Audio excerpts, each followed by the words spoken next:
Hello बच्चों, चलिए प्रश्न देखते हैं। पौधे 2n बराबर 28 के परागकण को संवर्धन माध्यम में वृद्धि करने पर केलस प्राप्त होता है। केलस की कोशिका में गुणसूत्र की संख्या क्या होगी? 28, 21, 14, 56। आइए जान लेते हैं यहाँ पे हमारे प्रश्न की मुख्य अवधारणा। प्रश्न की मुख्य अवधारणा यहाँ पर संबंधित है केलस संवर्धन।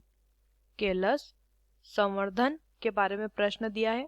केलस संवर्धन के द्वारा क्या करते हैं, देखिए, पौधे का कोई भाग, कोई संरचना ले लेंगे, उस संरचना को क्या करेंगे, उस संरचना को एक संवर्धन माध्यम में वृद्धि कराते हैं, एक संवर्धन माध्यम में वृद्धि कराते हैं और एक भाग या रचना द्वारा क्या कर लेते हैं, संपूर्ण पादप का निर्माण, संपूर्ण पादप विकसित जब कर लेते हैं तो इस प्रकार की प्रक्रिया केलस संवर्धन के अंतर्गत आती है।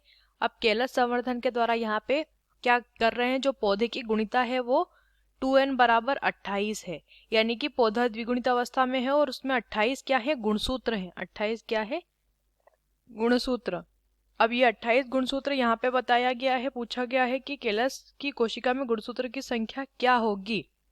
तो देखिए, जो हमारा परागकण का संवर्धन है, परागकण द्वारा निर्मित किया गया है, तो केलस की कोशिका कौन हो गई, यही केलस कोशिका है जिसका संवर्धन किया और संपूर्ण पादप का विकास किया। केलस कोशिका क्या है, परागकण। अब जैसा कि हम जानते हैं कि जो परागकण होता है वो निर्मित होता है अर्धसूत्री विभाजन के द्वारा। किसके द्वारा निर्माण होता है इसका, अर्धसूत्री विभाजन के द्वारा। तो अर्धसूत्री विभाजन के द्वारा परागकण जब बनता है तो उसकी अवस्था होती है अगुणित, यानी कि n नंबर ऑफ क्रोमोसोम इनमें होते हैं, आधे गुणसूत्र ही पाए जाते हैं।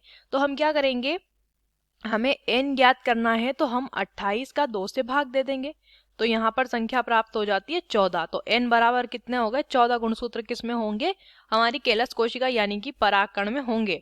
तो पहला 28 दिया है, ये तो ज्यादा है, फिर 21 दिया है और 14 देखिए विकल्प सी में दिया है, सही होगा। 56 भी गलत उत्तर है। प्रश्न का सही उत्तर है विकल्प सी। आशा करते हैं आपको इस प्रश्न का उत्तर समझ आया होगा। धन्यवाद।